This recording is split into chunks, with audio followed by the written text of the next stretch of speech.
1992 yil 21 avgustda AQShning Aydaho shtatidagi Ruby Ridge hududida bir voqea yuz berdi. Bu voqea hali ham Amerika tarixidagi eng murakkab va og'ir ishlardan biri sifatida eslanadi. Randy Weaver o'zining ekstremist qarashlari va hukumatga qarshi chiqishi bilan tanilgan bir odam. Oilasi bilan chet elga qochib, o'zining kichik uyida yashagan, ammo federal hukumat ularni jazolash uchun ularga qarshi operatsiya boshladi. Birinchi yo'qotish bilan boshlangan bu tragediya juda ko'plab yo'qotishlarga sabab bo'ldi. Bu voqea qaysidir ma'noda Andijon voqealarini ham eslatib yuboradi. Voqeani qanday tus olishini bildingiz. Bugun qiziq bo'ladi. Demak, miyangizda koinot rejimini yoqing, chunki koinotda bu videoni ko'rishga sizga hech kim xalaqit bermaydi. Bundan oldingi videomiz qo'rqinchli bo'lgani uchun ko'pchilik qo'rqqanini yozdi. Ba'zilar esa mana shunday videolarni ko'paytirishimni ham xohlashdi. Lekin men ikkala tarafni ham gaplarni inobatga olishim kerak. Shuning uchun bugungi video oldingisiga qaraganda yengilroq bo'ladi, lekin undan qiziqarliroq bo'ladi deb sizlarni ishontira olaman. Keyingi videomiz esa biroz qo'rqinchli bo'lish ehtimoli bor. Biroz. Randall Claude Weaver 1948 yil yanvarda tug'ilgan. Otasi Clarence va onasi Wilma fermerlar edi. Ularning oilasi dinga chin dildan ishonuvchilardan edi. Weaverlar oilasi xristian diniga mansub bo'lib, ularning e'tiqodlari boshqa xristianlardan farq qilardi. Ular qaysi cherkovga borishni ham uzoq vaqt tanlay olishmagan. Randy 1966-yil maktabni tugatgach, Iowa shtatidagi kollejga o'qishga kiradi, lekin o'qish uni unchalik qiziqtirmagan. Shuning uchun 2 yildan keyin armiyaga xizmatga ketgan. U aqlli, jismonan baquvvat yigit bo'lib, yangi kelganlar orasida ajralib turardi. U maxsus harbiy bo'linma, yashil beretlar safida xizmat qilish sharafiga muyassar bo'lgan. Bu bo'linma odatda partizan urushlari va terrorchilikka qarshi operatsiyalarga jalb qilinardi. O'sha vaqtda Vyetnam urushi avjida edi. Randy bu urushga borishni xohlaganmi yo'qmi, bunisi noma'lum, lekin baribir u Vyetnamga jo'natilmadi. 2 yildan keyin serjant unvoni bilan armiyadan bo'shagan. 1970-yilda u Victoria Jordison ismli qiz bilan tanishadi. U o'zini Pitt deb tanishtirdi, chunki Randy ismini yoqtirmas edi. 1971-yil noyabr oyida ular Fort Dodge shahrida, Iowa shtatida turmush qurishdi. Randy yaxshi maoshli ish topdi, qishloq xo'jaligi texnikasi zavodida. Victoria bir muddat kotiba bo'lib ishladi, keyin ishdan ketdi. Weaverlar oilasi ham Randyning ota-onasi kabi chuqur dindor edi. Vaqt o'tishi bilan Victoria diniy adabiyotlarni o'qib, buni ongiga singdirib bordi. Kitob o'qish yaxshi, lekin kitob tanlay bilish ham bir mahorat aslida. Nimaga bunday deyotganimni hozir o'zingiz bilib xulosa qilib olasiz. Birinchi o'zgarish. U uydagi oilaviy suratlarni yo'q qildi. Xudoni Yahve deb atashni va o'zlarini chin isroilliklar deb hisoblashni talab qildi. Weaverlar 4 farzandli bo'lishdi. Hodisa yuz bergan paytda Randy va Victoria, 16 yoshli Sara, 14 yoshli Samuel, 10 yoshli Rachel va 10 oylik Elizabethni tarbiyalayotgan edi. Kattaroq bolalarni uyda o'zlari o'qitishardi. Darslarni onasi berardi. 1970-yilda Victoria The Late Great Planet Earth nomli kitobni o'qib chiqqan.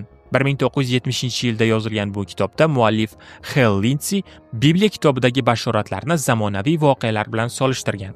U Iso Masihning qayta kelishi va yerda 1000 yillik shohlik boshlanishiga olib keladigan voqealarni bashorat qilmoqchi bo'lgan. U bu voqealar 1980-yillarda sodir bo'lishi mumkin deb hisoblagan. Kitob muqovasida 1970-yillar Dajjol davri bo'lishi bashorat qilingan.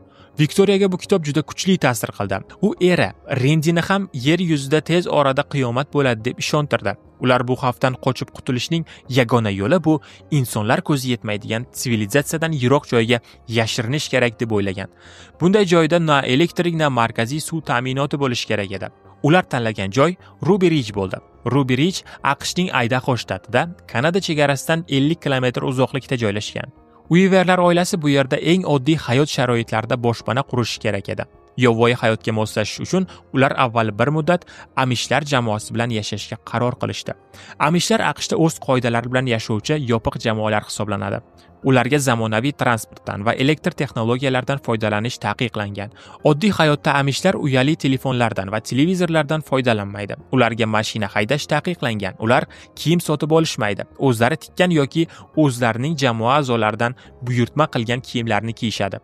Weaverlar oilasining ko'chib ketishiga yana bir muhim sabab bor edi. 1980-yillarning boshida Iowa shtatida qishloq xo'jaligida inqiroz yuz berdi.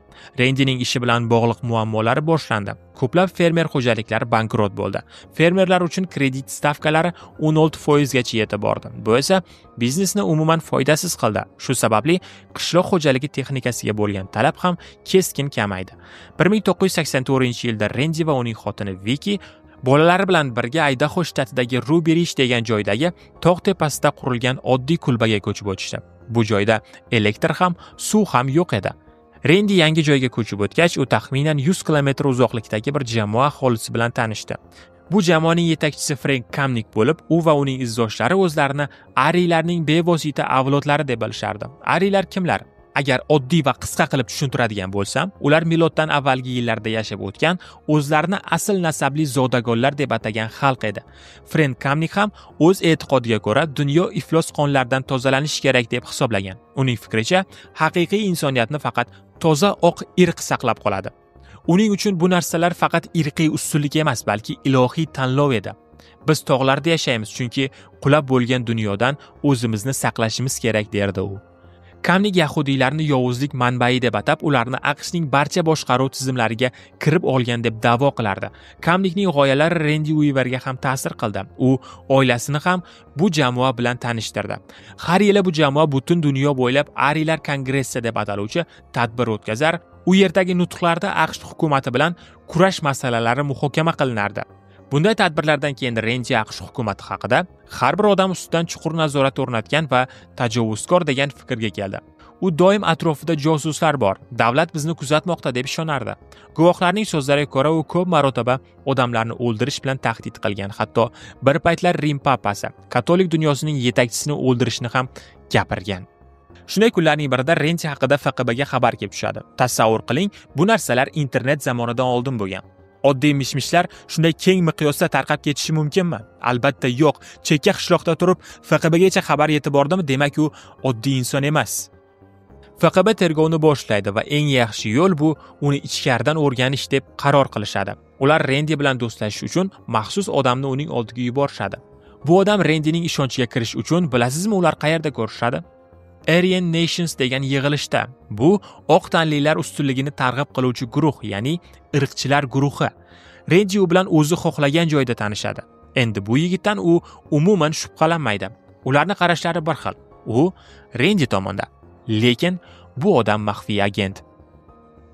Shundan so'ng Rendi yangi do'stiga hukumatga qarshi rejalari haqida gapira boshlaydi. Maxfiy odam tezda tushunib yetadi. Rendi fitnalarga ishonib qolgan inson. Rendi ishonch bilan aytadi, Amerikani faqat bitta yo'l bilan qutqarish mumkin, bu esa AQSh hukumatini ag'darib tashlash. Rendi zaxira yig'ish mobaynida qonunga zid tarzda qurollarni ham ko'paytirgan edi. U hatto bu noqonuniy qurollardan ba'zilarini o'zining yangi do'sti, agentga bergan. Bu agent esa hammasini hukumatga aytib boravergan. Mana shu joyda menda bitta savol tug'ildi.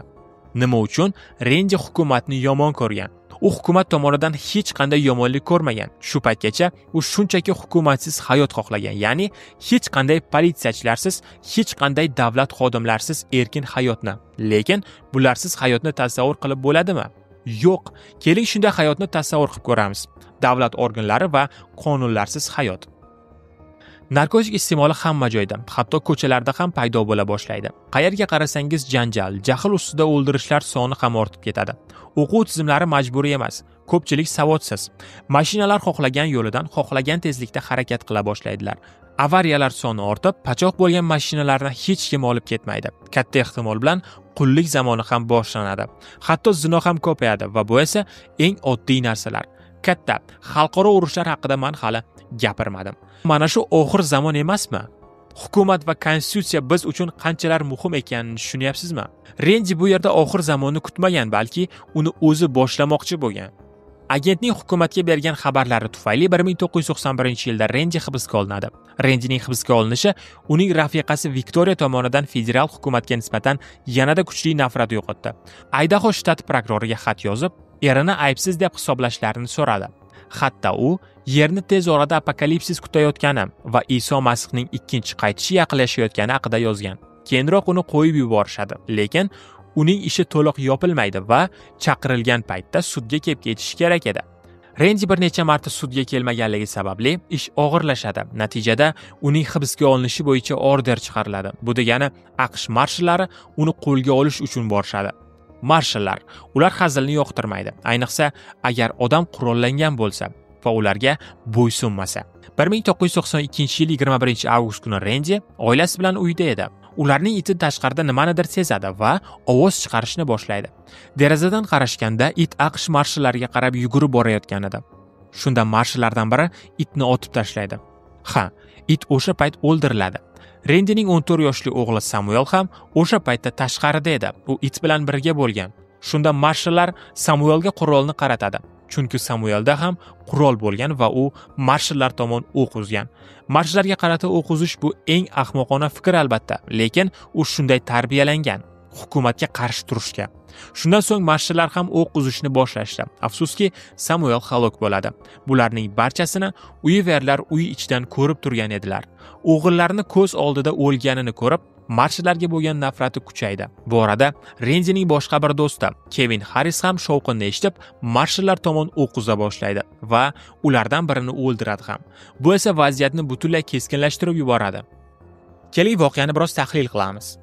Marshallar itni otib noto'g'ri qilishgani to'g'ri, lekin it ham ularga qarab yugurib kelayotgandi. 14 yoshli yigit mana shu paytda marshallarga qarab qurol o'qtalmaganda edi. Balki marshallar aybdor deb topilardi va tovon puli to'lashga majbur bo'lishardi. Lekin bu 14 yoshli yigit otasi tomonidan bunday tarbiya ko'rmagandi. Bu voqealar qiziqarli tus olyapti, shuning uchun voqea joyiga qaytamiz. Uyning ichida yig'lar eshitildi. 14 yoshli bolalari o'ldirilganini anglagan oila a'zolari fojiani chuqur his qilishdi. Rendi o'zining diniy e'tiqodlari asosida o'g'lining jasadini uydan alohida joyga, ya'ni omborga olib borishga qaror qildi, chunki qonli jasad uyni nopok qiladi deb hisoblashgan. Rendi va Kevin bola jasadini olib omborga ko'tarib borishdi. Bu safar marshallar o'q uzmadi, chunki ular ham dam olishayotgan edi. Soat 11:20 da marshal David Hunt tezkor yordam so'rab Aydaho shtatining huquq tartibot idoralariga murojaat qildi. Aydaho shtati gubernatori favqulodda holat e'lon qildi va Milliy gvardiyani harbiy texnikasidan foydalanishga ruxsat berdi. FQB va Federal marshal xizmati Rubiridjdagi vaziyat bo'yicha jangovar harakatlar qoidalarini ishlab chiqdi.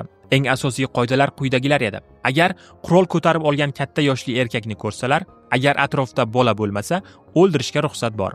Agar har qanday it tahdid tug'dirsa, uni yo'q qilishga ruxsat bor.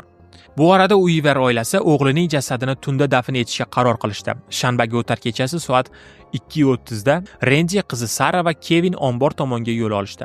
Victoria 10 oylik qizi bilan uyda qoldi. Dafn qilishdan oldin ular jasad ustida duo qilishdi.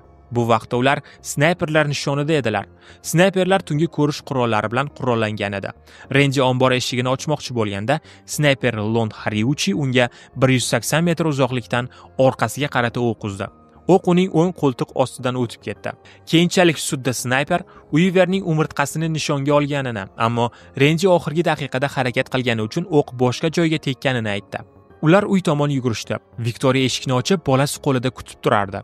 Rendi va Sara ichkariga kirdi, ammo Kevin uyga kirayotganda snayper yana o'q uzdi. Snayperning so'zlariga ko'ra, u Kevinni nishonga olgan, ammo o'q avval Victorianing yuziga tegib, so'ngra Kevinni ko'kragiga tekkan. Victoria shu yerda halok bo'ldi. Rendi va Sara uni uyga olib kirishdi. Uning jasadi oshxonadagi polga yotqizildi va u yerda bir necha kun yotdi. Victoria hali ham qo'lida qizalog'ini mahkam ushlab turgan edi. Kevin ko'kragidan og'ir yaralandi va ko'p qon yo'qotdi. Ikkinchi otishmadan keyin federal agentlar Karnay orqali Uiverlar bilan gaplashishni boshlashdi. Ular oiladan taslim bo'lishlarini so'rashdi. Hali bu xodimlar Victoria halok bo'lganini bilishmasdi va shunday deyishdi: "Biz faqat Rendini sudga olib ketish uchun kelgan edik. Unga hozircha ayblov qo'yilmagan. Uning 14 yoshli halok bo'lgan o'g'li. Bu to'liq bizning aybimiz va buni o'z zimmamizga olamiz. Victoria va bolalariga hech qachon ayblov qo'yilmaydi. Taslim bo'linglar." Rendi bu bayonotlarga javob bermadi. Federal kuchlar Rendini suhbatga jalb qilish uchun James Gordon Gritsni taklif qilishdi. U harbiy doiralarda juda mashhur inson. Grits ilgari yashil beretlar maxsus bo'linmasida xizmat qilgan. Keyingi yillarda Vyetnamda asirga tushgan amerikalik askarlarni ozod qilish bilan shug'ullangan edi. Aynan 1992-yilda u AQSh prezidentligiga nomzod bo'lib chiqqan edi. Rendi Gritsni hurmat qilardi. Grits shunday dedi: "Agar Uiver va uning tarafdorlari taslim bo'lmasalar, ularning uyi ommaviy hujumga uchraydi. Rendi bu payt allaqachon o'z e'tiqodi uchun yetarlicha og'ir to'lov to'laganini anglagan edi. U qizlarni ham hayotini xavf ostiga qo'ymadi va muzokaralar o'z samarasini berdi. 31-avgust kuni 10 kunlik qamal oxirida Uiver qizi va Kevin Harris hukumat kuchlariga taslim bo'lishdi. Harris og'ir qo'riqlov ostida shifoxonaga yotqizildi. Uiver esa harbiy vertolyotda Sent-Pit aeroportiga olib borildi. Sud bo'lib o'tdi. Sudda birinchi itga o'q uzgan xodim nima uchun to'pponchasida ovozsiz moslama qo'yilganini aytib bera olmadi. Endi ayb ikkala tomondan ham sodir etilgan. Rendi Uiver uyida noqonuniy qurol saqlagani va davlat to'ntarishini boshlashga harakat qilgani uchun 18 oy va $10,000 jarimaga tortildi. Ammo yakunda u 16 oy qamoqda o'tirdi. Qamoqdan chiqqandan so'ng Rendi AQSh hukumatiga $200 million da'vo arizasi bilan murojaat qildi. U bu summani o'zining o'g'li va rafiqasining o'limi evaziga baholagan edi. Bu safar ish sudga yetib bormadi.